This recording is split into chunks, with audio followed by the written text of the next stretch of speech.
Welcome to the Cupid's Coach podcast. I'm your host, Julie Ferman, inviting you to transform me to we through the practice of doing dating better.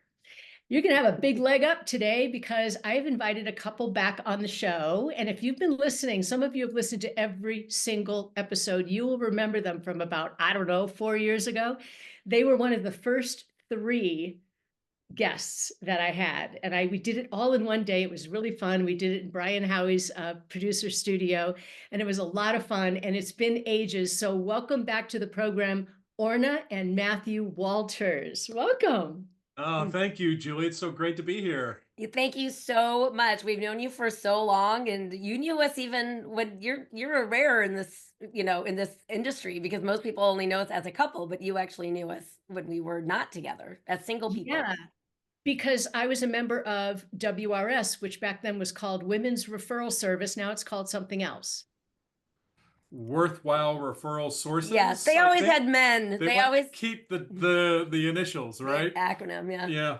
But that's where Matthew and I met. We met at WRS. Well, that's going to be one of my questions. Now, you two have been together doing your work for how many years? Almost 2 decades.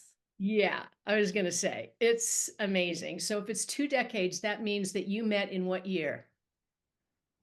We met in 2007. So it'll be it's 18 years right now. Right. I have known you all since before you found each other.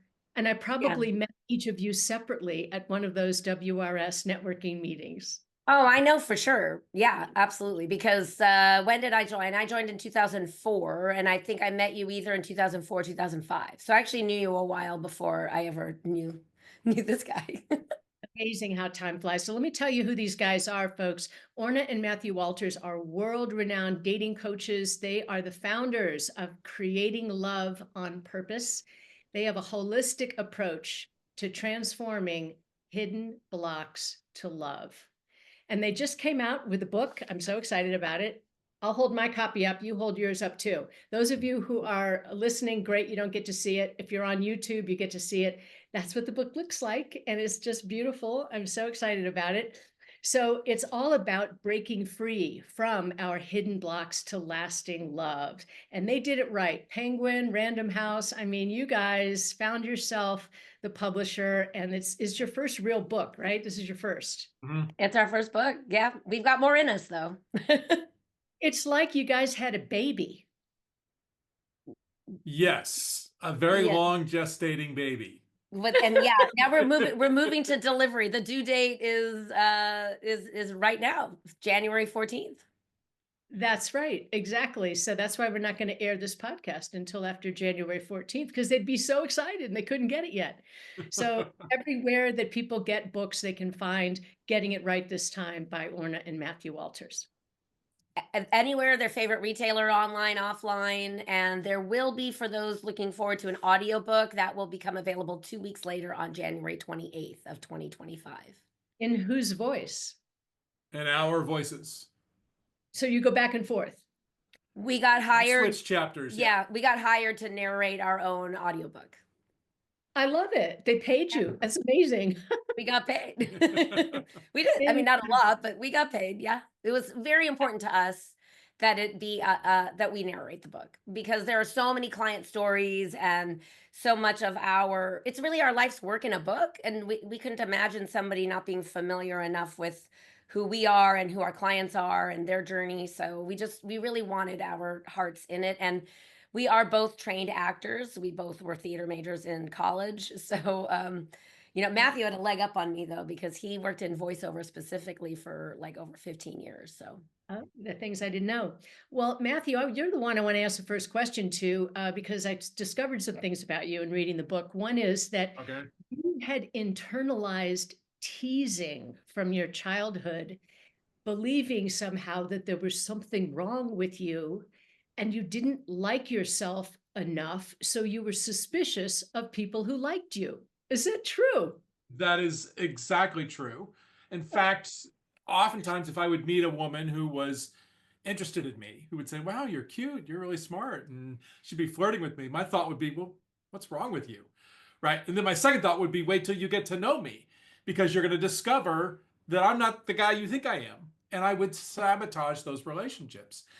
And it was so much of my journey was realizing that pattern, right? So that I could break it, because otherwise I was constantly chasing rejection because that's what love felt like. Chasing rejection because you were so comfortable with it. Because Yes. in your mind, you already believed that you weren't good enough to love, so you wouldn't trust anybody who did. Now, I love that you're actually bringing this to light, because isn't that how so many of us will self-sabotage without really knowing it? How did you create the awareness? Did you have a coach? Did you read a book? Did you go to a therapist? Did you just all of a sudden one day in a meditation session have the aha moment? It was a long journey, right? The first step was sobriety, which I discovered in my early 30s. So that was a big part of it, because I was numbing out so many parts of myself and not dealing with them at all. And one of the things that quickly happened as I sobered up was I began to realize that I was actually in charge of my own happiness. At that time in my life, I started getting some accomplishment in my career, and I found I still wasn't happy. I kept thinking, if I only get these things, then I'm going to feel better. Things will be better in my life. And I got some of those things and I didn't feel any better. And I was like, huh, what's going on here? And that's when I started sort of investigating. I started getting into personal growth. I started practicing meditation, started studying yoga and some other things. And along the way, I discovered hypnosis and hypnotherapy. And that's where I really began to understand how much the subconscious mind controls our behavior, controls the way we see the world and the way we experience the world. And it's beneath our consciousness. So we're not even aware that it's happening. One thing you guys said is our brains collect evidence to back up our experiences and support existing beliefs. Yeah.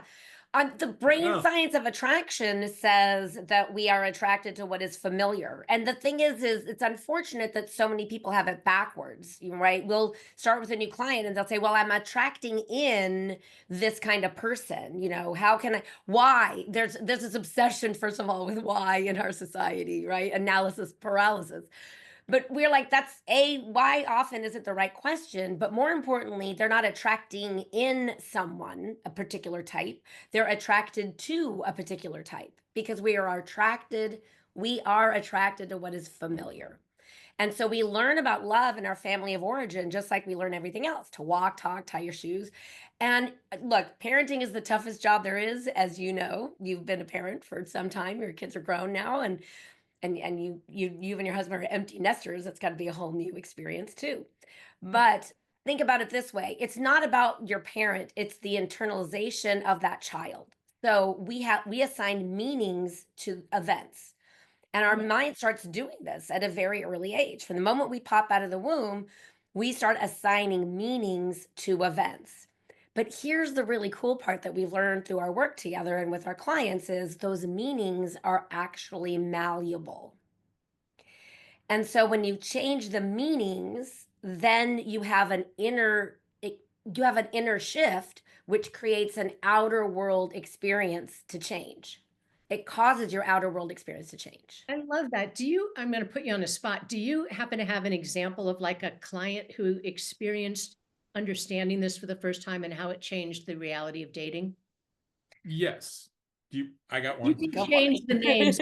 The innocent. We have a client, and we tell her story in the book. I can't remember, because we did change the names in the book. I can't remember. Call her Sally. We'll call her Sally, because I can't remember the name we gave her in the book.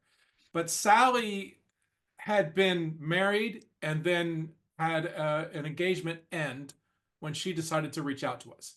And those two men were both narcissistic. They were both very controlling. They both wanted her to quit her career, and which was a big part of who she was in the world.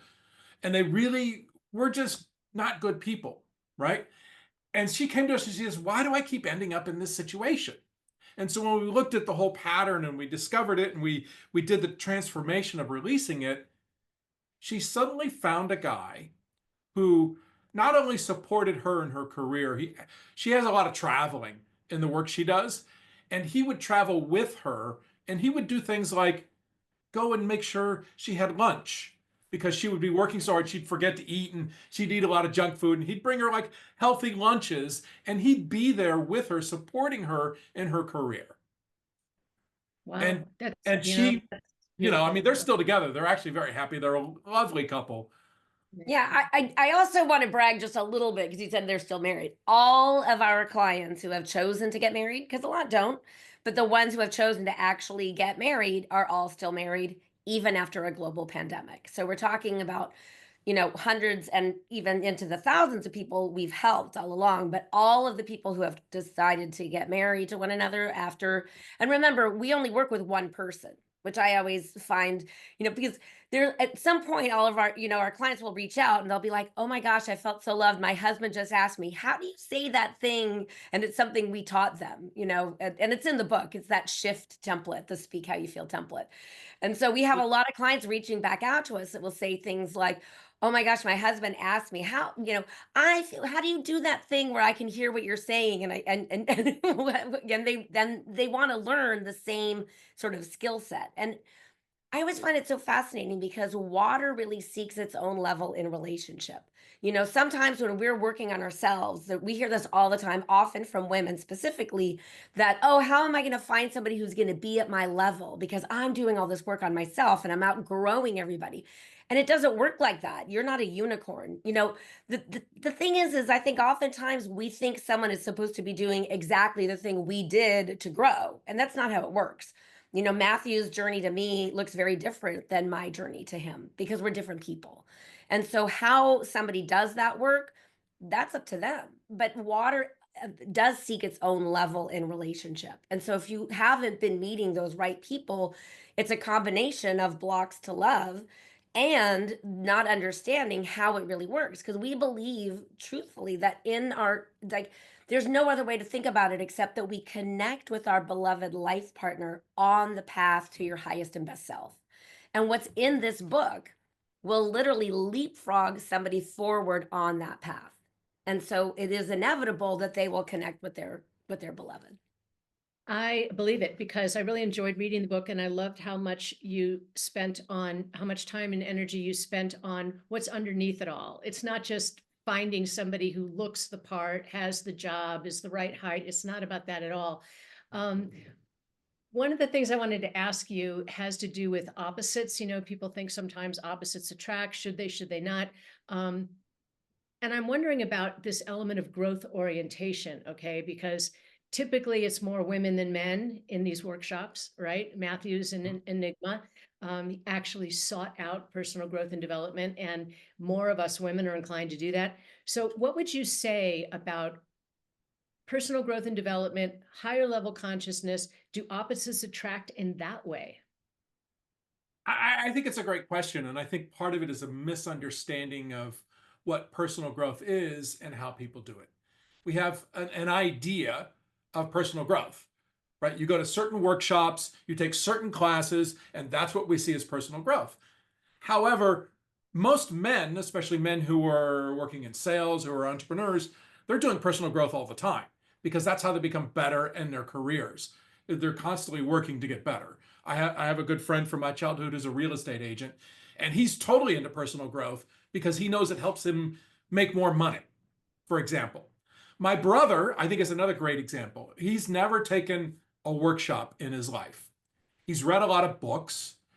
And what he mostly does, though, is he works in his shop where he's rebuilding cars or he's making furniture or he's somehow fixing something that's been broken. We always joke that when we were kids, he figured out how to take everything apart. And when he figured out how to put it all back together, then he'd be dangerous, right? Because then he'd actually and he did. He figured out how to put things back together. Because of those practices where he goes and he works out his emotional and his mental stuff in his wood shop, he's actually, for the most part, a pretty Zen person, right? He's done a lot of internal growth through hands-on work. And because we have an idea of what personal growth is supposed to be, right, we get confused about how it shows up in other people. Well, share a bit about those men's groups that you were part of and how that's sort of a different way of doing it. Certainly. So I think women have a hard time understanding what that looks like. So I think that's such a tangible example. You know, I'm putting you on the spot now. As they say, you know, you can't talk about Fight Club, right? However, there's a couple things I'll share. They might come get you. It might come get you. So men do personal growth very differently in a group of just men.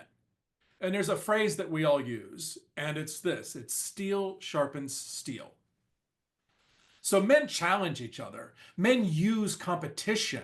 Men use a way of like putting another man's stuff in his face to get him to see what's really going on. It's very challenging, but it's very like it has competition and energy and masculine energy in it.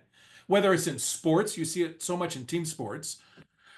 If you hear somebody who's like a retired professional athlete, they use the language of personal growth all the time because that's how they became a better teammate along the way, because they had to take accountability for their actions. They had people challenging them to be better, right? And this is how men And they had to get along. And they had to get along. On Even and though off they the were very pitch. different Yeah. people from very different backgrounds, they had to come together to achieve a goal.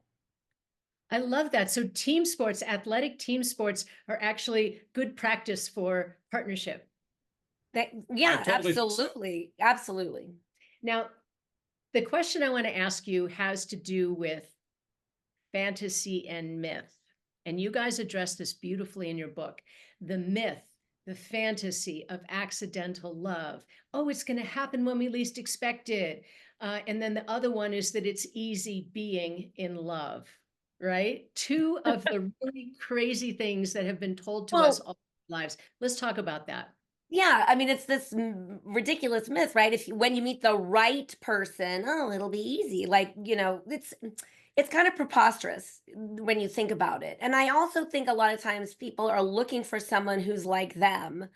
And that we do believe, we talked a little bit about this idea of opposites attract, before the break. And I think that all sort of ties into it, because this myth of accidental love is such a big block to love because it's a societal thing. We're told from the minute we pop out of the womb that everything we want in life, all of those things worth having, we should get get an education, practice, have a skill set, a career. You wouldn't expect to read a book on weight loss and wake up 20 pounds lighter in the morning, or even 5 pounds lighter. You wouldn't expect that to have any effect on your weight. So we think about conscious learning in a way that it's supposed to change who we are. And yet, when you're really struggling in love and you have these hidden blocks, we internalize it to think something is wrong with us, that we're somehow broken. And I'll speak for myself. I mean, I really thought my picker was broken. I remember in my late 20s, early 30s, because I didn't get married till after 40, which seemed like a long time. I remember telling my girlfriends that I wanted an arranged marriage, but I wanted them. I was like, you guys, I didn't trust myself to pick someone. I was like, you ladies, you, my friend, my close inner circle. I said, you find somebody for me, you pick them, you all have to agree, like a jury. And if you can all pick somebody and he goes along with it, I'll go with that person. Because I didn't trust myself. Like, I didn't even trust myself to make the kind of list that we tell people to throw out. Like you were talking about how tall and all. I didn't trust myself to make a list. Yeah. I didn't trust myself to pick somebody. And so it's because I'd messed it up. I'd messed it up so much. And I think we internalize it to think when it doesn't happen by accident that there's something wrong. And that's why we really spend so much time busting this myth. So if you're listening to me right now, I don't care if you're 27 or 77, there's nothing wrong with you. You are worth loving. You are a valuable person. And your match is out there looking for you, but you might need an internal shift to see them. And I think that's so much of the work in the book, because when we have that inner shift, our outer world experience changes. And I have said it before, but it's so important. I want you to really understand that it's not about something being wrong with you. It's about having a new perspective. Because oftentimes our clients find that the person is like right there in front of them and they don't see them at all until they get a shift in perspective. And suddenly, poof, that person pops. Let me give you an example. So you've had that experience of walking to a room full of people, let's say 50 to 100 people you've never met before. Maybe it was a conference, maybe it was some other big event, a wedding you went to on your own for some reason, or so you walk into this room and there's some people that you just connect with. I mean, not necessarily an attraction level, but just, it could be just a friendly chit chat, whatever. But there's a few people in that room, they're brighter than everybody else. The majority of people in that room are like extras in your own personal movie. I mean, you know that they're there, but they don't stand out. They're like gray and kind of in the background. Your mind is tuning them out. But here's the thing, I bet every single person listening to this right now has had this experience. One of those people you start a conversation with, and suddenly you discover you have all these things in common. How does that happen? You have to remember that the space between your ears, that big, beautiful brain of yours, is the most advanced computer on planet Earth. It is sifting. It's sifting through millions of bits of information in every moment to find what is familiar. Because to the subconscious mind, what is familiar is known and therefore considered safe. What is not familiar is in another bucket called unknown to the subconscious mind. And everything unknown to the subconscious mind is somehow not safe because it's unknown. And here's the tricky part, because we're wired to survive, you'll be navigating over and over again to the same kind of familiar people. For friends, for a relationship, for a date, for whatever it is. Over and over again, the same kinds of people are popping. And because they pop, you think, oh, this must mean something, because the meanings are assigned by our big prefrontal cortex. So here's how the biggest flaw in the system, because we think the fact that somebody's brighter, that's somehow meant to be. Another myth we want to bust, because nothing's meant to be. We're all born with free will choice, whether you believe it was because Adam bit the apple in the Garden of Eden or whatever. You have free will choice, regardless of why you think we do. You do. You have free will choice about who you go on a date with, who you sleep with, who you have coffee with, who you hang out with, who you have as a friend, where you go to school, where you work, all of those things. So when you think about the flaw in the system, because your subconscious can't judge, it has no idea if it's highlighting familiar and good or familiar and not good, right? It has no way of doing that, because the only part of us that can judge is the big prefrontal cortex. Like, think about schooling. When kids are very little, they're not using their big prefrontal cortex. They can't. We come into the world, literally, the mind is like one. I mean, this is a metaphor because it's not literal physical parts of the brain. But early childhood learning, they're just memorizing stuff. They're not doing any calculation, right? Little kids will say 1 + 1 is 2, and 2 + 2 is 4, 3 + 3 is. They're not doing any kind of calculation. They can't. We hear this colloquialism: you can't reason with a 4-year-old. Well, that's true, because a 4-year-old doesn't have the capacity to reason. So after age 8 or 9, the mind shifts and develops to be able to analyze and reason. Everything that's locked into the subconscious before age 8, 9, it's locked in there unless you have an ecstatic or traumatic event to change it, or you work with a professional. So the first time we have sex, for example, can be a very ecstatic experience, especially if you orgasm. You've now had an ecstatic experience with somebody that you didn't choose from your conscious mind. You had that ecstatic experience with what was probably somebody who popped for you and it was familiar. Now you're stuck in a pattern. Yeah, it's interesting because you were talking about how the divorce statistics, the divorces are more plentiful in second and even more so in third marriages. And starting over in a new relationship will not increase our chances of success in love. We don't get better at loving and being loved by happenstance. Exactly. You can't just, well, if I just choose a person who's not like my ex, then suddenly everything's going to be okay, right? We always say it this way, that what you want isn't the opposite of what you don't want. That's not how you manifest. That's not how you create things. Yep. You have to do the work of looking at the "you are here" spot on the map, of why you've been struggling, of why it's difficult. And when you are able to determine the "you are here" spot on the map, then you can go, okay, from here, how do I get to where I want to be? And that's the journey that the book takes you on. It first helps you identify the "you are here" spot, and then shows you how to get from there to long-lasting love. And that "you are here" spot on the map for us is called your love imprint. So your love imprint, if you got the book and you're listening to this, it is chapter 4, but I'm not telling you that to skip to chapter 4, because there's so much other good. You won't be able to do chapter 4 unless you read through and do the exercises in chapters 1, 2, and 3. So they build like one to the next. And actually the whole book is built that way. You don't want to skip. This isn't a book you want to skip around in, because this is scientifically based so that you get the change you wanted. So if you just start hopscotching around, you're not going to get that change. And so what I want to say in chapter 4, when we have you identify your own love imprint, let's talk about that love imprint, because your love imprint is how you learned to receive love in your family of origin. And that's your you are here spot. It's made up of your limiting beliefs about love, your mental emotional patterns, and behavioral strategies for giving and receiving love. For example, do you have a habit of going into sacrifice, giving up your own needs to try to get someone to earn love, right? To get someone to love you, to choose you, to bestow love on you. And that's not where love comes from. You don't get love from another person. You share the love you have for yourself with them. And we say it like this: the love you have for yourself will be reflected back to you through the eyes of your beloved. I hear all the time from somebody when we first start speaking to them, as a, whether they become a client or not, and they'll tell me, "Oh, I gave everything and it still didn't work out." I hear that so often. And I used to be that person, so it really resonates with me. And I want to say, "Oh gosh, well, you gave too much." Being a Because you doormat can't. is not the secret to a good marriage. Exactly. Yeah, because you Exactly. can't sacrifice your own needs. And this is what gets missed in the dating process. In the dating process, people rush in with the feelings instead of evaluating the capacity of the other person to meet their needs.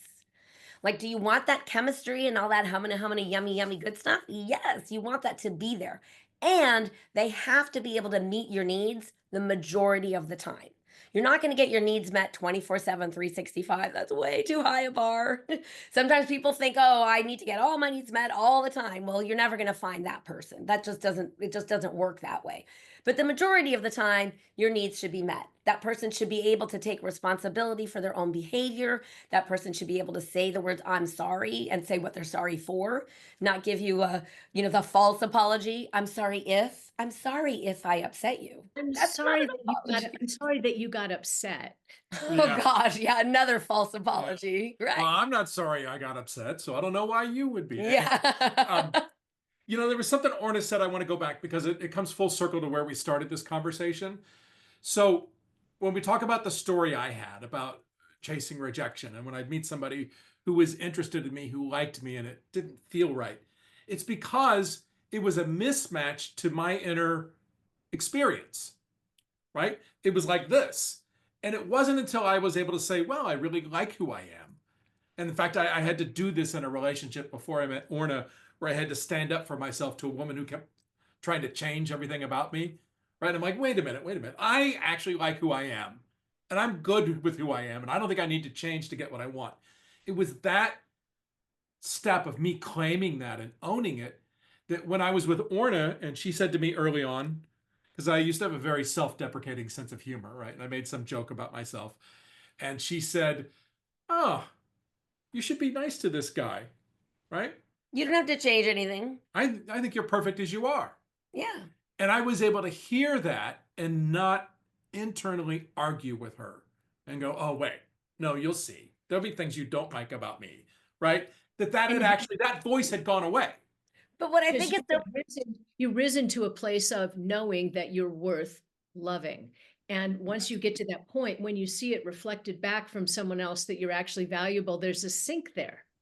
Exactly. Yeah. And as a recovering perfectionist, I do want to clarify, because I was doing that work on myself to say, you're perfectly imperfect. There's nothing wrong with me. So when he made a self deprecating comment, I was actually saying to him what I'd been saying to myself probably for 2.5 years before that, like consistently, daily, trying to get over this idea of somehow, of wanting to be perfect. You guys have an antidote for cynicism. You talk about cynicism. Let's talk about it and let's share these ideas with those who are listening about cynicism. I love this conversation because I am a recovered cynic. I was very cynical when I was younger. And a cynic is nothing more than a disappointed romantic, right? A cynic is somebody who has experienced heartbreak, experienced loss in some way, experienced not getting what they want, the world not working the way they wanted it to. And in their need to protect themselves, to protect their broken heart, they build a wall, a shell around them that says, well, I'll just not expect anything from the world. That way I will never be heartbroken again. Yeah. It's a nice, easy way out, but it's not satisfying. No, not at all. And it's guaranteed to not get you what you want, right? Because you have no expectation of ever getting it. And it's about being able to, on the one hand, keep hope alive, right? Keep that faith that there is something better for you, that you can get what you want, whether it's in a relationship or any other part of your life, but also being honest with where you are and being able to be okay with where you are if where you are is not where you want to be. All right. I like it. I like it a lot. You guys are good also at helping people get through this thing we call dating burnout. A lot of people talk about it. They're not sure as to they keep dating or not. They're sort of burnout. What do you have to say about that? Well, dating burnout has a really clear cause. It's those people that are constantly riding the hope to disappointment roller coaster, right? I mean, we had a client a couple years ago. I remember in some of our early sessions after she'd started dating, she would say, "Oh, I really like this guy." And we're like, "Oh, great. How many dates have you had with him?" "Oh, I haven't met him yet." Right? It's this false idea. I mean, here's dating burnout, scrolling through profiles, trying to find your beloved, your soulmate, your partner, your person through a computer screen or the phone screen. You're not going to find your person in the screen. You're just not. It worries me so much when I hear, particularly women will say, "I'll know when I hear his voice. I'll know when I look at his eyes. I'll know when blah, blah, blah." You're not, no, throw that all out. You're not going to know. And it's like this thing where we feel like the most important thing is to decide as quickly as possible whether it's your person or not, which is it's the more you ride that hope to disappointment roller coaster, the more burnt out you're going to be. I mean, here is our not popular, our most unpopular tidbit of dating, our most unpopular advice. People don't like to hear it. So I'm telling you to put your Good. Can't seatbelt wait on. to hear it. Tell me what we don't want to Don't hear. don't check, don't parachute out, don't hit stop, don't walk away. Really think about this because here's our most unpopular piece of advice. Attraction is not a requirement for a date. Attraction is not a requirement for a date. It is for a relationship. It's just a date. Attraction's not even a requirement for 3, 4, 5, 6 dates. Who cares? When you're dating, you use dating to discover first about yourself. It is so rich when you decide to set a very low bar to just sit across the table from somebody for an hour. And that's all we're asking you. That's all a date should be. And you know what? Those of you who are holding your cards close to go, "Well, I'll extend if it's going well," don't do that. It is so sexy to want more from somebody. It's so there's a connection, keep it an hour, make it 90 minutes if you must, but don't have a 3 hour, 4 hour, 7 hour first date, and don't immediately start talking every day and making plans 3, 4, 5 days a week. The antidote to dating burnout is slow love. Get off that hope to disappointment roller coaster. Go on a bunch of dates. Set the bar really low. It's so low, it's literally like not an axe murderer. Yeah. I'm not trying to torture anybody. I'm not saying, look, if there's a deal breaker present, you can go ahead and eliminate that person. If there's a true breaker present, like I can't date somebody that smokes.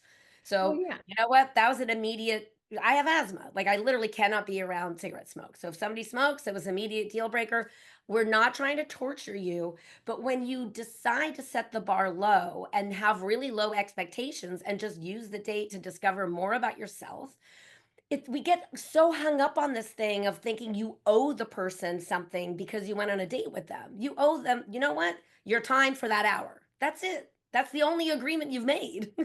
The exchange is they get the pleasure of your company for that hour or 90 minutes if you must. So get off All that right. hope to disappointment roller coaster and just start dating and meet people. That makes a lot of sense. I do encourage people to look for evidence of their most important key criteria. You know, if a woman really wants love, romance, marriage, family, and she really, really wants the kids to be a part of it, she should be filtering for who's also open to the idea of having children, knowing that we girls will click that yes button about 5 times as often as men do. Men will check the button, if the kids button, but they'll say, it depends on who I meet. If I meet the right person, But what you're telling us is it's bigger than just meeting the right person. If you aren't bringing the right person, you're going to throw that introduction in the trash. Well, let's give an example that we have in the book. There was a client we had, very attractive woman. I think she was in her late 40s at the time. And she was really resistant to our approach to dating. And finally, she's like, do I have to go out with the ugly guy? Do I have to? We're like, yeah, just give him one date, right? So she gave him a date, and then she ended up giving him 5 dates. And what happened on these 5 dates was he treated her like she was the most important person in the world. He listened to her. He packed a picnic, and he had put in all the food she talked about she liked. He secretly bought tickets to a concert to a band that she talked about wanting to see. He did all of these things to try to win her over. And she, at the end of those 5 dates, when she finally ended the whole journey with him, he thanked her for the experience. And this is what we want people to hear, right? If you're really open and curious about the person you're with, you're going to discover things that maybe wouldn't be there if you're dating with blinders on and you're looking for that person, right? Yeah. So what she also learned was how a man behaves when he really wants a relationship with her. Because she'd been dating, her being attractive, she met a lot of really good-looking men. Now, there's a thing about a lot of good-looking men, which is they don't have to work very hard to get dates. And so they don't work very hard on the date, oftentimes, because it comes to them easily. They don't have to.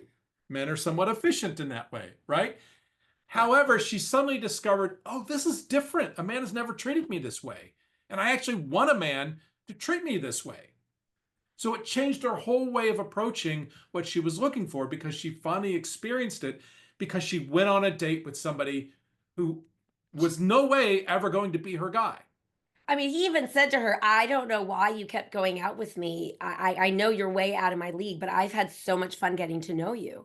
And she said, oh no, I'm the one walking away grateful. You taught me something I could have never learned through any other experience. I really like that you guys have taken all that you've learned, all that you've been teaching in your workshops, which cost a lot of money to some people.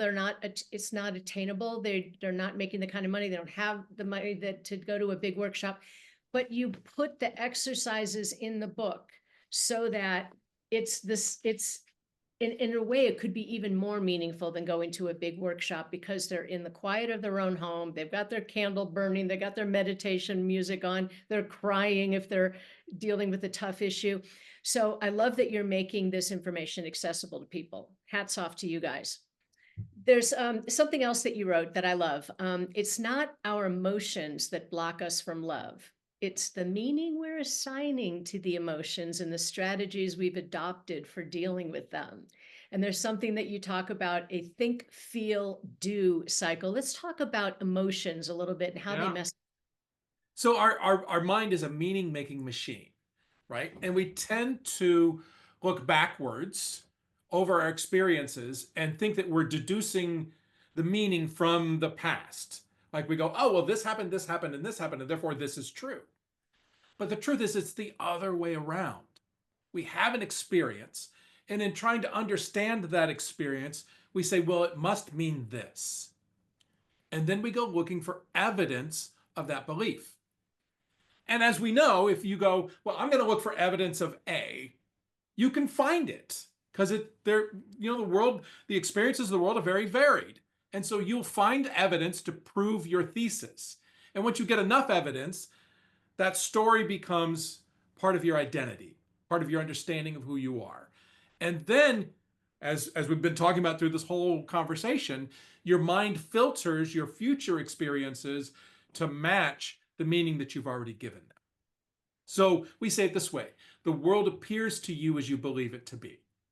Exactly. So in this bigger understanding of how the brain works, we have to step back from our emotional stories and examine them and say, okay, fear, anger, sadness, hurt, shame, and guilt are all part of being human. Those feelings are natural. They're part of what it means to be a human being, that we experience those emotions. Just because we experience those emotions doesn't mean that the meaning we've given those emotional experiences is real or true. And so we have to separate the truth of what it means to be human, which is to have all these emotions, with the story that we've attached to those emotions. Well, I feel shame because my mom did this to me when I was a child, and other people have done this to me as well. And so it must be true that there's something wrong with me, and that's why I feel this shame. Right? When Yeah. the truth is, shame is just part of being human. And so if we can separate the story from the emotion, then we can really begin to heal that whole story. And if we don't, we won't heal. Correct. Right. We won't. We'll carry it around. I mean, I want to give a really concrete example, and it's one that's not in the book, actually. We had this is a long time ago, more than probably 15, 16 years ago. We had a client who was a doctor. She was in her, she had just turned 40. It was actually, she hired us for private coaching for her 40th birthday. She was in Miami Beach. She had, a penthouse condo in Miami Beach. She did very well. She traveled the world lecturing on her stuff in the medical field. Like, she was in a very specialized medical field. And most of those people were older than her that she hung around in through work. And she had a limiting belief that was all the good ones are taken. All the good ones are taken. All the good ones are taken. And I will never forget this when she came in to one of our early sessions. It was probably like the fourth or fifth session, and she's laughing, just like uncontrollably laughing. And through her laughter, she's saying, "I couldn't wait to talk to you guys this week. I couldn't wait to talk to you." And we're like, "Okay, what's so funny?" Like, we're on pins and needles to find out. She says, "Well, I met 3 men that are all age appropriate. They were somebody that was interesting enough for me to chat with here, there. All 3 of those men live in my condo complex. I had never seen them before. And it's not like those men had just moved in." And she gave us, again, it's that shift in perspective, right? If you believe all the good ones are taken, she didn't even see these single men. They were all single. They all lived in her building until she had a shift in perspective. Suddenly, poof. I mean, she told us, like, specifically, like, meeting one in the garage and one, by the mailboxes, and another, got on the elevator while she was already on it. I mean, it was, and these people exist. What you're looking for exists. We want you to understand that it's your perception. It's those hidden blocks to love that are keeping you from seeing the thing that you want. We have a very high percentage of clients that end up with somebody who is peripherally in their circle. And so that person just didn't appear to them that way. And actually, Matthew and I also fall under that description. Yeah. We Yep, talked about meeting in that networking group. We had attended the same meeting for a year, once a month, and had never spoken to each other. Yeah, I reserved the domain name how we actually met, not just, okay, we met through WRS. Oh. Thing. How did you actually start We looking at actually each met. other? So I told the story earlier, that woman I was dating who always wanted me to change. And I finally at one point said, "Look, I'm good. I don't need to change. I'm happy with who I am." I think it was 2 to 3 weeks later that I went to that WRS meeting. And Orna, for reasons of her own, so we were both serving on what was called the welcoming committee, meaning we would host our own table. So we never sat at the same table because we were always hosting a table. Well, Orna couldn't come early to host her table that particular month, so she sat at my table. And here was this person who, I'll say it this way, it was like there was a light shining on her, and there was this feeling inside of me that said, I need to talk to her. I didn't know why. I wasn't thinking, ooh, she's hot. I mean, she was attractive, but I wasn't like, ooh, she's hot, I want to ask her out. I was thinking, I really need to talk to this person. I had this really just compelling feeling I needed to talk to her. So I called her up using the, right out of the networking group. "Hi, this is Matthew Walters. I'd love to meet one-on-one so we can just better discuss our businesses, so we can refer business to each other, blah, blah, blah, blah, blah." Right? And I said, "Oh gosh, Matthew, I'm in the middle of like 17 things. Can I call you back?" And I wrote his name and number down on literally like a phone memo pad. You remember when we used to have those? And I kept it, actually. I kept the little, it had periphery, around it. And I literally, I had cut it out because, it was on the pad still. So I did keep that little piece of paper, but I didn't call him back. And then a week later, I called back again I because, was busy. Boy, thank you, right? man. Because that feeling was still there. And I didn't take her busyness personally. I'm just like, I still need to talk to this person. Right. You know, So guys upon, complain about that all the time, that women are so busy that they can't get on their schedule. So I tell women, look, it's really simple. When Matthew calls and he wants to see you, you don't say, well, I'm so busy. I got this going on and this guy just so busy. I'm just so crazy busy. Real sexy, right? What you yeah, say instead is, I got Tuesday evening open, Saturday morning's good, or I'll be out of town. But you know, Yeah, a week from Wednesday's good too. exactly. Give them exactly. options. Give him Yeah, options. give them Make him options. think you actually want to see him. So here's the thing, how we actually met. So he calls back, and now I'm a little mortified as a business professional because he's saying he wants to meet and send business to me, and I'm like, oh gosh, I hadn't called him back yet. Oh gosh, Matthew, let's book something. So I knew he was in the Valley. We're here in Los Angeles, so the Valley and the city side, and I was on the city side, and so I knew I was going over to the Valley. I was like, you're in the Valley, aren't you? And he goes, yeah. And I said, well, I have this afternoon thing. Why don't are you okay meeting for like a networking breakfast? So we met for breakfast at this deli. Do you remember Solly's on Van Nuys? I Yeah, do. we met at Solly's, and I walked in and we sat down and we sat there. I couldn't count the hours. Like, we didn't talk about business. We immediately started talking about all kinds of other things because both of us had worked in entertainment for decades, and we both had left entertainment for personal growth. And when I left entertainment for personal growth, nobody does that. I mean, people were like, you're gonna be a coach, you're gonna be a coach, a life coach. What's that? Like, nobody even knew what that was. They looked at me like I had three eyeballs. So here I was sitting across from this handsome guy. He had left entertainment. Like, we joke that we're refugees because we managed to escape. Nobody leaves entertainment. We sat there, I mean, for so long. The shift changed, and somebody came over, like everything had been taken off our table, and like somebody came over with menus, wondering why we were at a table without menus, and tried to take our lunch order. Amazing. All right, there's one more question I want to have time for. And Okay. that is, look, dating is hard. Dating is challenging. Dating sucks sometimes. Well, being in a relationship is hard. It's challenging. It sucks sometimes. So give us a little hope here. You two have been married a long time. You've been together forever. How do you get through the really tough moments? And I know that there have been some because you're married Right. and Well, not be, right? Yeah. absolutely. Well, Yeah. here's the thing we have to remember. When you're single, life throws you curveballs. And you know what? When you're married, life throws you curveballs. So what's most important, let's look at the most important thing. Number one is you have to choose somebody that you're a values match with. And I don't care how long, deep, meaningful conversations you have with somebody, that will not tell you what they value. The only way you find out what somebody values is to spend quality time with them and watch their behavior. Right. And people show you what they value, where they spend their resources, right? Their time, their energy, their money. That's what they value. So you have to be a values match, because remember, you're going to be different people because opposites do attract. So how you do it is you have to learn how to take conflict and turn it into a deeper connection. Guess what, y'all? It's in the book. It's in the book. Perfect. When you take conflict, and instead of us thinking a fantasy, right? Oh, I'm going to meet somebody where we never have a conflict or a disagreement. Yes, you will, because you're different people.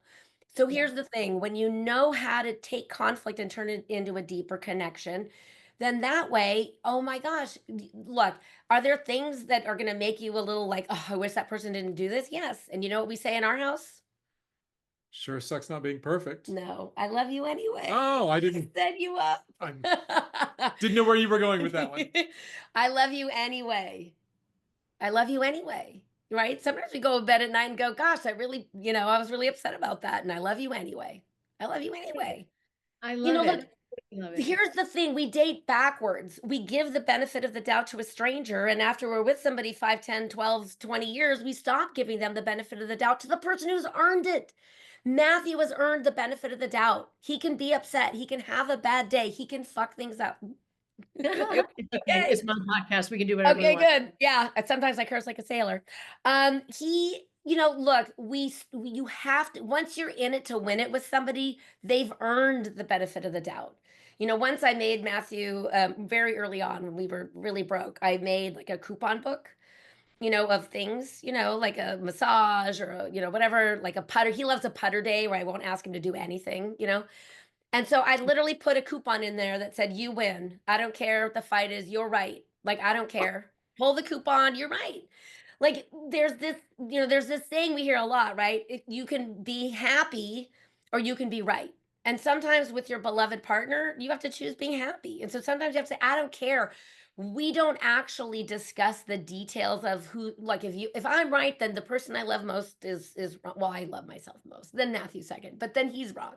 And who wants to be wrong? Nobody wants to be wrong. We also celebrate when the other person's right. Like if Matthew's right, it's like, oh, I think this, and he thinks that, and then wow, you know what, you were right. I told him that like it was like almost 12 hours later the other day, and I was like, oh, you know that thing you said this morning? You know what, you were right. And he goes, oh, you didn't even have to say that, and you're giving it to me. And I was like, yeah, because you were right. Beautiful. You guys are exemplifying what it is that we all hope for. And I love your marriage. I love the book. And I'm really happy that you've been here on the podcast. Thank you for sharing all your wisdom with us. Thank you so much, Julie. Thank you for having us. You're welcome. Ladies and gentlemen, run out and get the book. Getting It Right This Time, Orna and Matthew Walters. And you guys who are listening, you know what to do. You go out there and transform me to we for yourself. Thanks for being here.